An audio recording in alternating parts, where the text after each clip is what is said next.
Good afternoon, and thank you for joining us. I'm Joan Woodward, and I'm honored to lead the Travelers Institute, the public policy division and educational arm of Travelers. Welcome to Wednesdays with Woodward, a webinar series where we convene leading experts for conversations about some of today's biggest challenges. We have a fantastic program for you today. But before we get started, I'd like to share our disclaimer about our webinar.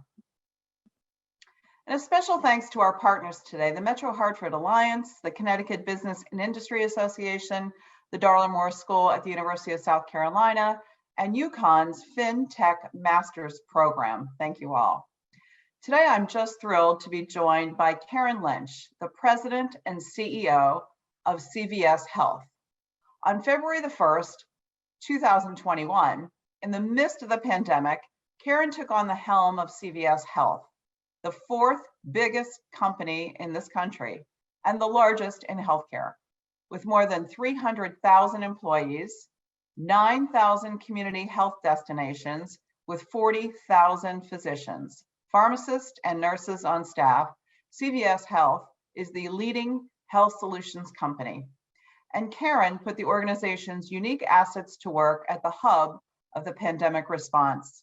In 2021, CVS Health administered more than 32 million COVID-19 tests and more than 59 million vaccines.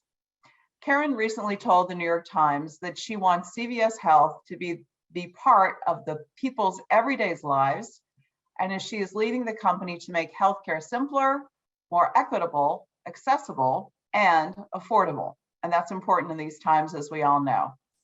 Karen has over 3 decades of experience in healthcare industry. Prior to becoming the CEO, she was Executive Vice President, CVS Health, and President of Aetna, where she was responsible for delivering consumer-centric holistic healthcare to millions of people that Aetna serves. Karen has been named to the Fortune list of the 50 most powerful women in business for the past 5 years, including the #1 rank in 2021. And this year, Fortune named Karen the most inspirational CEO. She was named to the Bloomberg 50 list of people who have changed global business and included in Forbes' inaugural 50 over 50 list. She's received many other awards and recognition for her achievements in health and in business. Karen, thank you so much for being with us today. We really appreciate it. Oh, Joan, thank you so much for having me. I look forward to having a conversation with you, and it's so great to see you. Well, thanks. Let's dig right in because I want to talk about your career, your story, and your leadership. So you took over in the midst of the pandemic, February 2021. This is a moment in time when a lot of Americans were still waiting for that first COVID vaccine to become available. So what was that transition like for you for administering the test? And then what kind of immediate challenges did you really face at that moment? Well, it's a great question. And if you step back and just let me put you what it looked like at the time, the US had just surpassed 26 million COVID cases. Vaccines, as you said, were just being rolled out. Interestingly enough, the variant was the #1 search on Google. And America was, frightened. They were frustrated. Everyone was seeking answers. And, I walked in as a new leader in a very highly visible organization who our mission is to improve healthcare. And as you might imagine, there's no manual for handling a global pandemic. And I wish there were. But I was very fortunate to have a really strong management team. We quickly established what our guiding principles, were, and really established what I characterize as our North Star. We looked at our mission and our purpose, and we changed our purpose. And what I did was I asked the organization to come together and talk about how can we get, all 300,000 colleagues rallied around getting vaccines to people, testing people. And our team came up with our new purpose of bringing our heart to every moment of your health. And we had the entire organization rally around that mission. We established very clear goals. We put, we put testing sites up. We expanded access to care through telehealth. We expanded our benefit programs. We extended our resource for living and our mental health capabilities. We're working very closely with our partners across the country, our hospitals, our labs, and just making sure that we were being the face for a healthcare company. And at the same time, Joan, what we are trying to do is really reposition from being a known pharmacy company to being a company that is known as a health solutions company. I think the pandemic changed the face of CVS, and I couldn't be more thankful for the entire organization. They basically stepped up when America needed us most. Our colleagues stepped up and delivered, and I'm so proud of them. Yeah, no, definitely. I mean, I certainly in everyone's personal lives, we've seen that of CVS Health, and it's in every community in the country, and so we're grateful for the evolution of being just a pharmacy to the comprehensive health solutions. So let's talk a little bit more about the pandemic. So what advice or insights do you have about leading through a crisis? We have a lot of business owners that tune into our webinar sessions, and leading through that kind of crisis, what did you learn, or what are some advice you would have? Yeah, when you go through crisis, and every crisis is different, but I think there are some core things. And as I reflect on my career, I've been involved in a number of crises, starting way back when I was young, dealing with, I remember when I took over our dental business at one of our competitors. I remember I had 4 hurricanes. The first, I was the president of the dental business with 4 hurricanes coming at me within a span of number of months. So I've been doing crisis, it seems, throughout my entire career. The first thing I think, I always tell people, what you have to do is expect the unexpected. You can't always be prepared, but you need to really think about alternatives, plans. You have to stay calm, and you have to make decisions with the best information available to you. You won't know everything, and you need to make those decisions, and then you need to pivot when you get more information. What I would say is what I've learned that's been incredibly important is it's communicate, communicate, communicate. You tell people kind of where you are in the process, what you know, what you don't know, what you're still working on. And I think that's really an important concept of any crisis and any crisis management part. And it's served me well throughout my entire career. I'd also say you always have to be looking around the corner for opportunities, because there's always going to be opportunities as you're going through the crisis. And that's where you have to have a team that's around you, continually to think about innovation and creativity. And most importantly is flexibility and pace. You have to move. You can't stand still, and you constantly, need to, be assessing where you are and continually getting information. What we learned kind of throughout the crisis is that we became one of the most trusted brands in the country for our reaction. And I would tell you, Joan, it's, not luck or it wasn't by accident. It's what I said before. We looked at what the nation needed. Our colleagues stepped up to the challenge, and we did what we thought was best so that we could make an impact and really support America in this this pandemic, and helping us quickly move to the endemic phase that I hope is around the corner.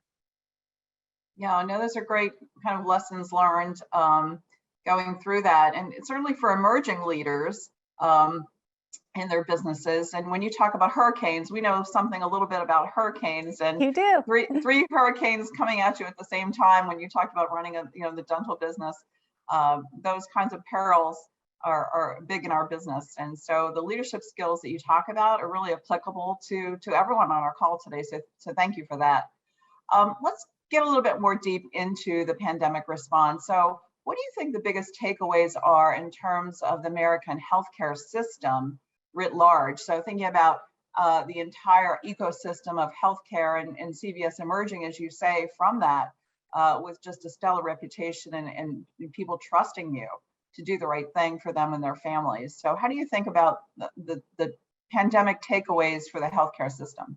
Yeah, so I would say a couple of things. What we learned the most is that healthcare, now is the time for healthcare to be designed around the consumer.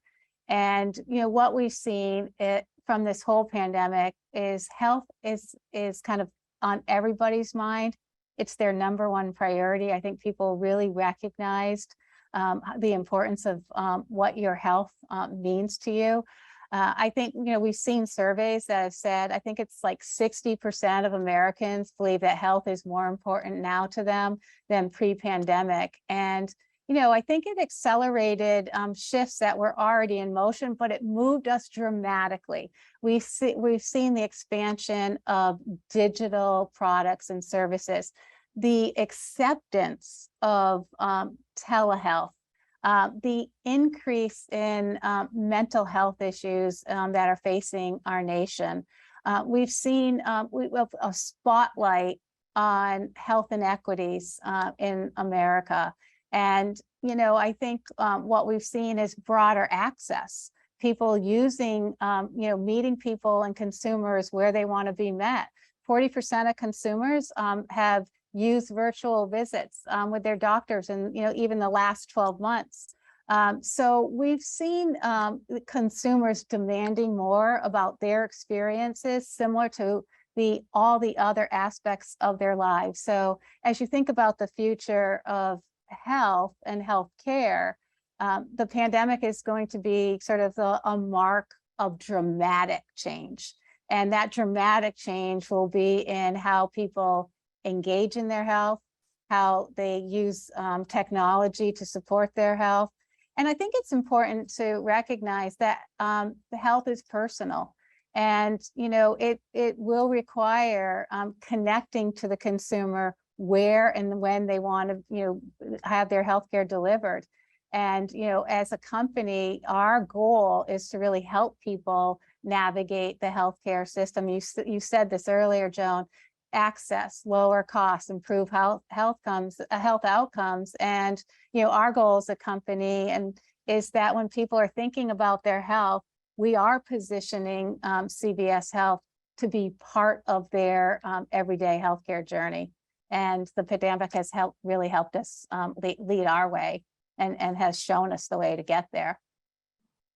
Yeah, so I mean, certainly, you became the community hub, right? For people who wanted those tests when you were just coming on as CEO. It was all about testing. And then the vaccine rollout came, and then people went back to you for the vaccines, obviously. And there's other places, obviously, they could have got it, but it seems so convenient, right? Because they were going to you anyway. But how do you build on that? So that momentum that you have between the testing and the vaccines, and how do you build on that momentum for people coming back to you for those healthcare services when they also have, if you will, as you know, as former president of Aetna, they have a healthcare company, right? Their insurance company, for example. But how do you kind of integrate into that, the community hub that you talk about? How are you thinking about that when you say seeing around those corners? Yeah, I think a couple of things. First, if you think about our company, we have products and services along the entire continuum of someone's health needs. And if you first kind of think about it, Joan, the way I think about it, when people think about their health, the first thing they think is, how do I pay for it? What's my insurance? And so as a company, we serve 100 million members through our Aetna and our Caremark insurance businesses, so to speak. So we're interacting with those individuals on a daily basis. So we're taking care of that financing mechanism for them. We have, put ourselves on the map as a healthcare delivery company, and people can come to us for those health services through our MinuteClinics and our health hubs, our quorum infusion. So we actually are in the care delivery, and as part of our strategy going forward, we're extending into care delivery and other health services. And then, as you mentioned, we have those community health destinations where people are in the community, and we're a true access point for people in the community. Underlying all of that is really our investment in digital capabilities, because technology, is critical to our long-term success. But the point I want to make about being in the community, I think, and I was sharing this story with you before we get on, I think, we are one of those trusted brands. And, what's interesting, I got a letter from, one of our customers the other day, and she told me that her mom, got in her car and was driving all around. Her mom has Alzheimer's, and, close to their home is a CVS location. And 20 minutes away, her mom pulled into a different store of CVS Health, and because she felt safe and she felt connected and she trusted CVS. This is an interesting story. One of our brand new colleagues who started that day, was talking to her and realized, something wasn't quite right. He was able to get a lot of information and ended up calling her daughter.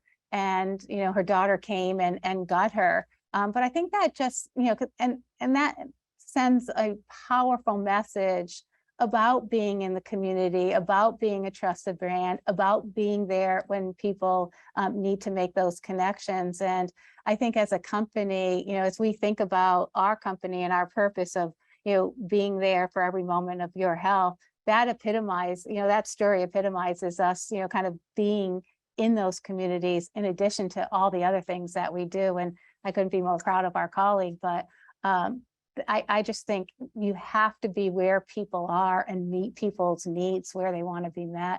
And, as a company, we have an unmatched range of all consumer touch points and have lots of different channels to meet, their healthcare needs across that entire continuum that I started talking about initially. Well, and you said it was his first day on the job? First day on the job. Oh, wow. Well, you must have an amazing training program for your employees coming in to provide that level of, that level of care. So congrats on that. Wow. Let's shift a little bit about the biggest challenges for consumers, because consumers are facing obviously inflation now, and there's medical inflation, we all know. Is it cost? Is it access? What do you think the biggest challenges are for consumers now?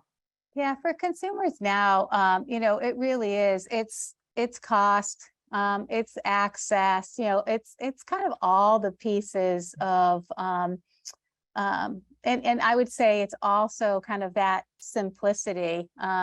We've talked about this before. There's strains right now in accessing primary care, and what's interesting, it takes about 24 days or so to schedule an appointment with a primary care physician. And as you look at primary care, there is a somewhat of a shortage expected over the next decade, and that's going to be challenging as the population ages. So that's one area. Rising costs are are untenable right now and still increasing. I think CMS is forecasting the national healthcare spending will be about 5.5% per year through 2027. And what's interesting is that even though as a nation we spend the most on healthcare, our health outcomes are falling behind. And having that as a backdrop, consumer expectations for healthcare are changing dramatically. As we just talked about, it's really a reflection of the expectations of all their other services and what the pandemic did. So I think as we think about going forward, we have to have more convenience, more digital and telehealth options so that people can have more access. We need to continue to drive alternative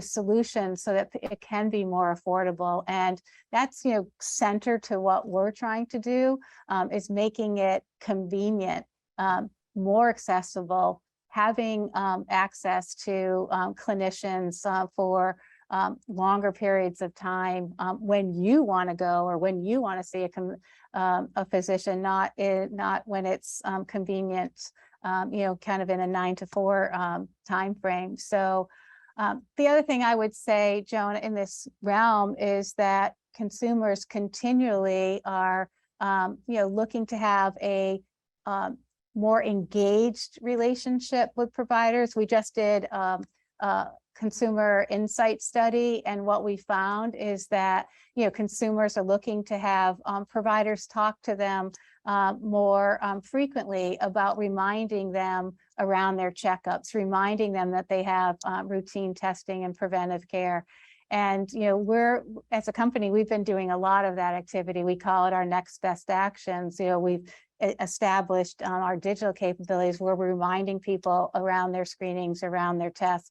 We created a health dashboard that has the ability for consumers to have all their information around their health activities in one place. And we've seen a dramatic uptick in those individuals that are leveraging that asset from CVS. So, we're, as a company, we're extremely focused on the consumer and driving at that cost and affordability and clearly access. Yeah, no. We see it in our business as well. We listen to the consumers and their voices are heard, and we take into account what they want. We have to, right, to be in a competitive environment.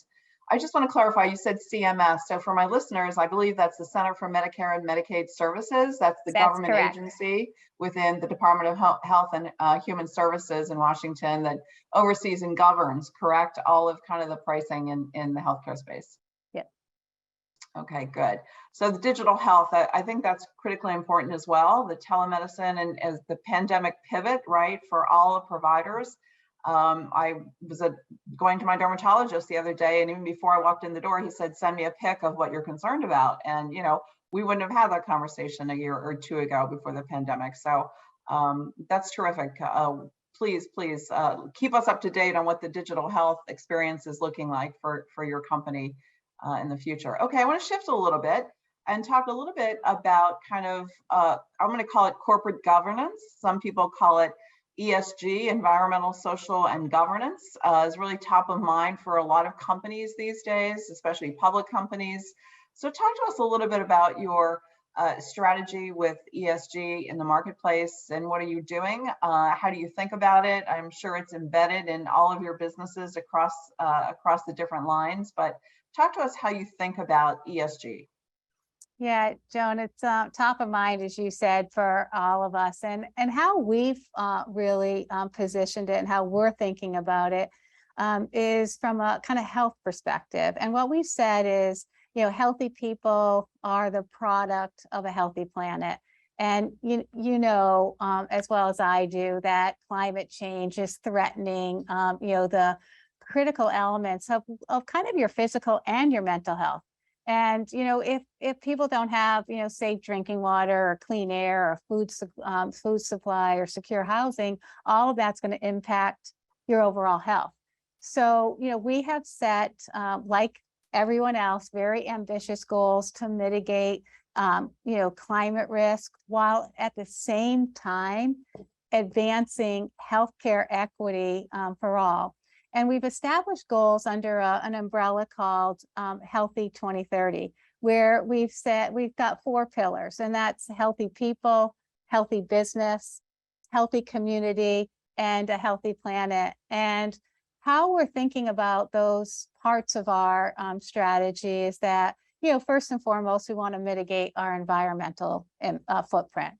We want to adapt, kind of the company operations to really use renewable energy and have less waste. We're investing in creating products that contribute to a more equitable and resilient healthcare system. And, those goals, we have very distinct goals like everyone else. We said would reduce our environmental impact by at least 50% by 2030, that we would reach carbon neutrality by 2030, and that we procure about 50% of our energy from renewable sources by 2040.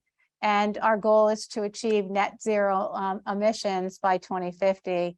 And we have these good examples of what we've made progress in the past year of our science-based targets. We've reduced, I think in scope 2, we've reduced about 155 tons of CO2 emissions since our 2019 baseline. And we've also, in scope 3, reduced about 15 million tons of our CO2 emissions since the baseline in 19. So we're making measurable progress, but like every company, top of mind and part of the core of what we're trying to accomplish as a company. And it's core to our mission.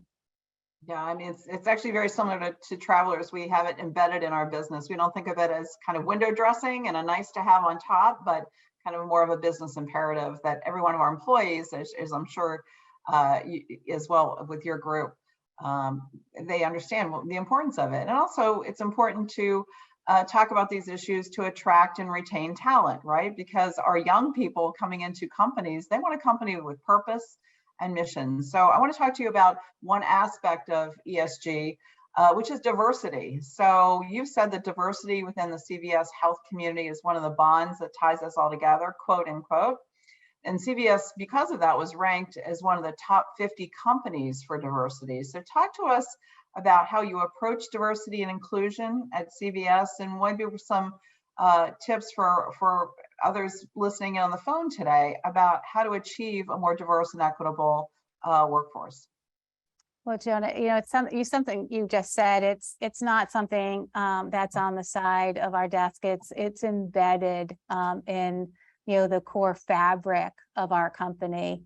And I believe that our workforce has to reflect the diversity of our customers and the communities in which we live. And that's, kind of our standard. And, we have made, a number of strategic, diversity efforts. I'm really proud of the numbers that we've shown. We embed it in our in our recruiting and our hiring. We're creating a culture of inclusion. As a matter of fact, the other day, we had an external speaker, Dr. Brock, come talk to us about the science of inclusion. And one of the things he said that really struck me was he said, if you aren't actively including, you are passively and unintentionally excluding. And I thought that was an interesting perspective about inclusion and diversity. And, I think it's a good reminder for all of us to really think about how, inclusion and diversity. 60%, kind of going back to the numbers, 60% of our new colleagues have self-identified as racially or ethnically diverse. And that is actually 2 times the average of the US population. And, we have a diversity management leadership council. It's a cross-functional set of senior leaders that advise me across the organization. They establish kind of peer-to-peer coaching. We have set very clear benchmarks in our outcomes. We've tied diversity to our executive compensation. And we are one of the few companies that have made that commitment and really put our executive compensation behind our diversity commitments. So really proud of the results that we've had. Wow, that's very impactful. Thank you for sharing that with us. So not a lot of companies do that, so thank you. I want to talk about your recent appointment too of a Chief Health Equity Officer. So what are you specifically focusing on to address kind of healthcare disparities by having a Chief Health Equity Officer? And what does that mean? Well, what it means is, here's the way to think about it. First of all, the pandemic, as I said earlier, shined a bright light on the inequities of health in America. And quite frankly, my view is health inequity is an American crisis right now. And I believe, and as a company, we believe that there are preventable differences in access to care and health outcomes. And, there's clear examples, the numbers behind it. Black Americans, 30% more likely to die from heart disease than non-Hispanic whites. And, that's a staggering number. And to truly transform healthcare, we as a company kind of believe that no one is left behind. So we brought a chief health equity officer in that we're committed to changing that trajectory so that we can improve health outcomes for everyone. And we're focusing first on eliminating heart and mental health disparities. And that's a big focus for her. And we're bringing, her, shining the light, and we're working, with various companies like, we're providing free HIV testing in underserved markets, for example. We've expanded, we have mobile units called Project Health. So those Project Health mobile units are entering new areas to support heart health and to support mental health in underserved communities. And we'll host about 1,600 screenings this year. So, collectively, I think we all have work to do, but as a company, we're making a big commitment. And we demonstrated this strongly during the pandemic, where many of our vaccines, many of our tests were done in underserved communities. We brought our mobile vans to underserved communities to make sure that people had access to the care that they needed at the time that they needed it most. So we've got a major commitment here, and I think it's important for us, and we're striving to improve America's access to healthcare. Really is wonderful. Thank you for sharing that. I want to pick up on something you just mentioned, which is mental health. So, we obviously know the pandemic has increased the feelings of isolation, grief, burnout. What is the state of mental health in America as you see it, and kind of what is CVS Health working on in the mental health space? Well, first and foremost, we're in a crisis situation right now, and the pandemic really, the positive part about the pandemic, we're all talking about it, and I think that's a really good and impactful thing for mental health. But the bad news is we're in a crisis. 52 million people in the US live with a mental health issue. And unfortunately, 50% of them aren't receiving the help that they need. Suicide is the 10th leading cause of death in the US. And it is the second, and this is an important number, it is the second leading cause of death for people from ages 10 to 34. Think about that number for a minute. So as a company, we are doing our part to broaden access to mental health services. The first thing we're doing is we're expanding our provider networks. We've expanded into telehealth. 20 million, we had 20 million virtual mental health visits over the past 2 years. We had about 20,000 in 2019. So telehealth is really helping, helping people get the access that they needed. We've also launched mental health services in our health hubs so that people had another access point. And as a company, we made a commitment to reduce suicide. And the numbers that we've shown is that we've reduced suicides by 22% since we started this initiative.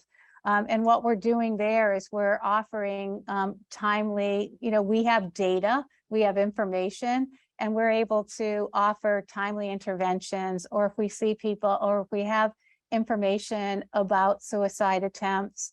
We have people reaching out so that they feel like there's a lifeline. As a company, we clearly are doing and positively impacting people. We're committing to doing more, but frankly, America has to do more. You heard the numbers. Yeah, it really is staggering. So what do you think what is the biggest health threat you think the nation is facing now? Is it mental health, or what are you seeing in the future? What's our biggest concern?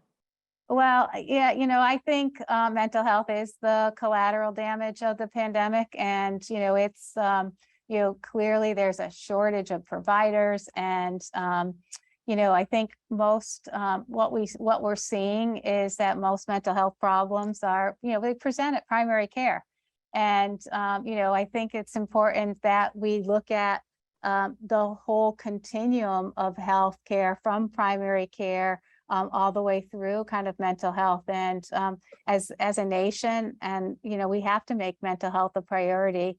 We're in crisis right now, and I think one of the things as a society that we need to do more to talk about it, and we need to normalize it.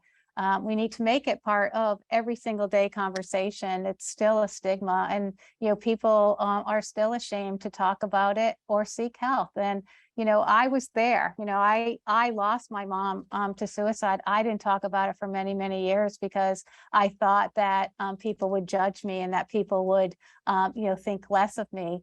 And I'm very open and vocal about it now, hoping that it makes people seek the help that they need, or make it or help others, because it's not something that anyone should be ashamed of. Your brain is part of an organ of your entire body, and we need to make sure that we are focused both on our mental well-being as equally as much as our physical well-being.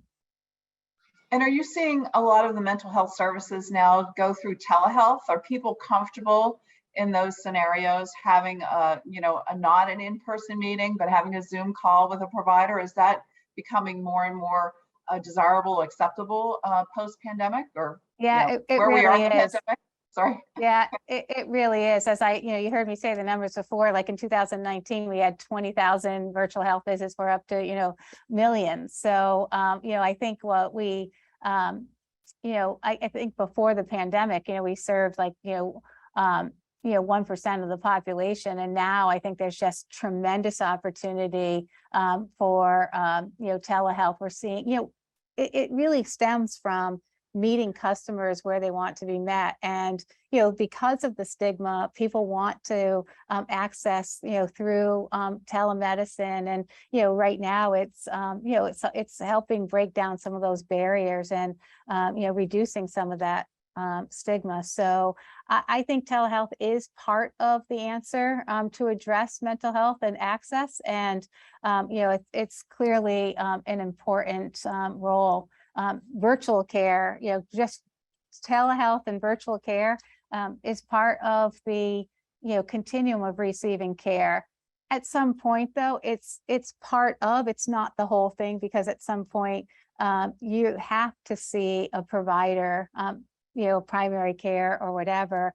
But I think telehealth is really helping. Back to my point, it's helping with mental health, because what was happening before, it would take almost 50 days, 48, 50 days for someone to get in to see a mental health provider. Telehealth is opening up that access and opening up the possibilities for people to get care. Wonderful. We are going to move on to audience questions. So this is my favorite part of kind of our webinar series. Please put your questions for Karen in the Q&A function if you haven't already. And we've had a number come in already, Karen. I'm going to get right to them. We'll do as many as we can today. Do you have any other comments before we move on to audience questions? Did you want to say anything else? Joan, the only thing I would say, and we just kind of finished talking about mental well-being, and I think one of the things that in this crazy world we're living in, I think it's important to remind everyone that it's important to take care of yourself.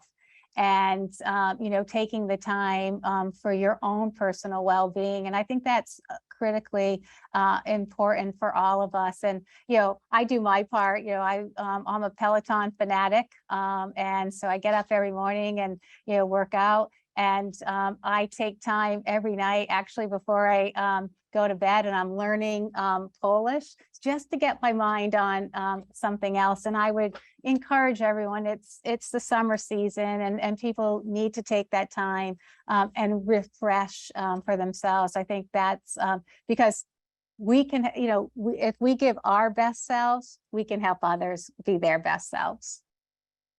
Karen, did you say you're learning Polish? I did. Dobrze, I speak Polish. I am so glad to hear that. Now I know who I can come and practice with. I'm actually doing it on Duolingo. And so, every night I do my little practice sessions, but now I'm going to call you and you can help me learn it faster. Excellent. My married name is Woodward, but my Polish name was Kois. So great. Terrific. Great. All right, audience, let's go to some of your questions. This question, Karen, I have to say, has come in from a number of people about reproductive rights. So I'm going to go with Laura Wiles at Alliant Insurance Services in Texas. She asks, what is CVS Health doing to protect women's reproductive rights? It's a great question, Laura. And, the first thing I would say as a healthcare company, we are a leading healthcare company with health solutions. And, we have been very active and engaged in women's health for a number of years. It's kind of a hallmark of what we do as a company. And, we are very committed. So the first thing we're doing is working very closely with our customers. And what our customers are telling us is they want to extend their travel and lodging benefits. So we've been very active and engaged with our customers. The second thing that we're doing is, making sure that people have access to contraceptives. And in many states, our pharmacists are able to prescribe contraceptives. And, we, have that ability for them to fill birth control prescriptions and, and offer kind of over the counter contraceptives. I think it's about, 1,800 or so, pharmacists that are, educating our patients, and they're filling birth control prescriptions without a doctor. And we can do that in certain states. We're obviously, working with health advocates across the country to enable more patients to obtain hormonal contraceptives by visiting their local pharmacist. And as I said, we continue to work with our customers, for out of state care and access. Okay, thank you for that. All right, another question coming in from Craig Jaffe. He asked, how has Amazon entering the pharmacy prescription space affected your business, if at all? There's always a number of entrants coming into healthcare every year. Obviously we pay attention to all of them. We have, not seen a dramatic impact from Amazon, in our specific business. We are the largest pharmacy, PBM and, in the country. And so we have the opportunity of scale, and, we've been focused on innovative products, innovative services, and, core to what we've been doing is taking care of our customers. And we've got, as you know, Joan, retention of clients is important, and, we've been maintaining very strong client retention. So they're a competitor. We're watching them, but we haven't had, significant impact yet. Okay. This question coming in, how do you keep your employees? How did you keep your employees during the pandemic?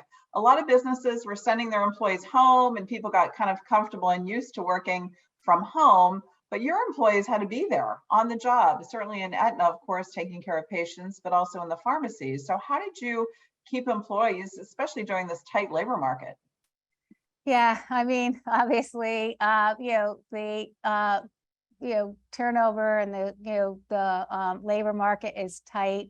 The nation has, seen record-breaking numbers leave, and we're not immune to that. But during the, kind of all that, early on and all that time, people want, you said this earlier, Joan, people want to work for a company that has a purpose. And, we have a very powerful purpose. And everything that we do is connected to that purpose, be it, we want to be there for every moment of someone's health, our ESG, our diversity, our inclusion, all of it is connected. And, we've made significant investments in our wages. We've made significant investments in our well-being resources. We actually kept benefit costs flat for our employees. We're focusing on skill building. There's three things that we're focused, very focused on. It's well-being, diversity and inclusion, and development of talent.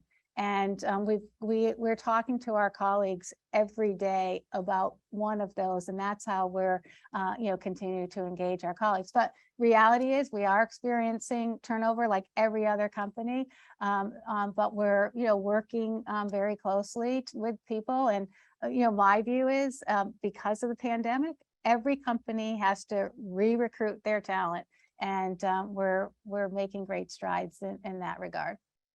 Okay. Another question coming in from Stephen Pappas. He asked, with the trends of patients getting less than 7 minutes interaction with their doctors, how do you plan to deliver more patient engagement and increase patient experience?